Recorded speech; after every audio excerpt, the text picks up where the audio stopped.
Hi అండి, welcome to my channel. Paneer పాలకూర recipe ఎలాగో ఇప్పుడు చూపిస్తానండి మీకు. ముందుగా పన్నీరు ముక్కలు కోసేయండి. కోసుకున్న తర్వాత కొంచెం ఉప్పు, కొంచెం కారం వేసి కలిపేయండి. తర్వాత పాలకూర ఉడకబెట్టేయండి.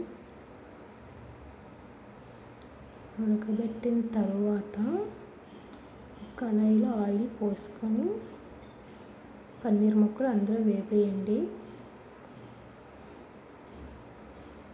ఉప్పు కారం కలిపిన తర్వాత పన్నీర్ ముక్కలు ఆయిల్లో వేసి వేపేయండి.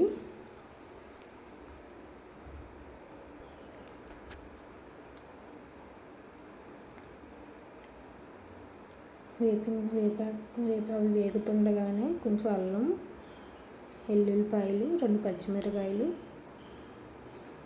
లవంగాలు, పువ్వు, యాలకులు మొత్తం మిక్సీ కొట్టేయండి. చెక్క మిక్సీ కొట్టండి. చూడండి, వేగినవి కొంచెం వాటర్ తీసుకొని అందులో వేసుకోండి. అలా అయితే ముక్కలు పాడవకుండా ఉంటాయండి. వాటర్లో తీసేయండి అలాగా. తర్వాత ఒక ఉల్లిపాయ, 2 పచ్చిమిరకాయలు కోసేయండి. పాలకూర ఉంటుంది కదండి, పాలకూర ఏమో చల్లారిన తర్వాత మిక్సీ పట్టేయండి.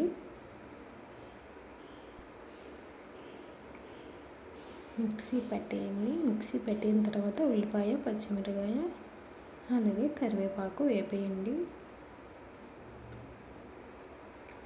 చూడండి, చాలా మెత్తగా, చాలా స్మూత్గా కొట్టుకోవాలండి. చూడండి అసలు ఎంత స్మూత్గా ఉందో. చాలా మెత్తగా గ్రైండ్ చేసేయండి. తర్వాత ఉల్లిపాయలు వేగిన తర్వాత అల్లం గ్రైండ్ చేశారు కదండి, అల్లం, వెల్లుల్లిపాయ, ఆలు మసాలాలన్నీ మిక్స్ వేసేయండి. అది కొంచెం బాగా వేగిన తర్వాత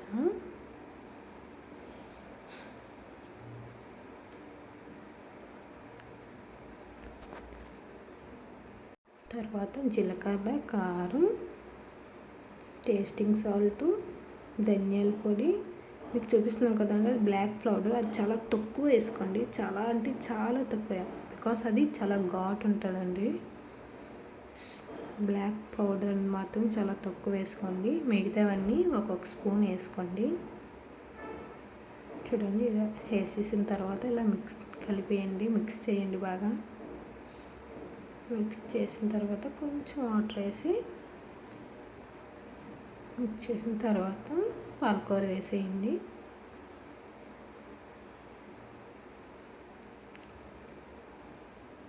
పాలకూర వేసేసిన తర్వాత మళ్ళీ బాగా మిక్స్ చేయండి. చూడండి, ఇలా వస్తుందండి. దాని తర్వాత పన్నీర్ ముక్కలు అందులో వేసేయండి. వేసిన తర్వాత ఒక 15-20 మినిట్స్ అలా ఉడకనివ్వండి. అలాగే టేస్ట్, సాల్ట్ అంతా సరిపోయిందో లేదో చూసుకోండి. సాలకపోతే ఇప్పుడు వేసేసుకోండి. మూత పెట్టేసి ఒక 15-20 మినిట్స్ అలా వదిలేయండి. So palak paneer ready. అలాగే మై ఛానల్ ఫస్ట్ టైం చూస్తున్నట్లయితే please subscribe, please support for me. Thank you for watching. Bye.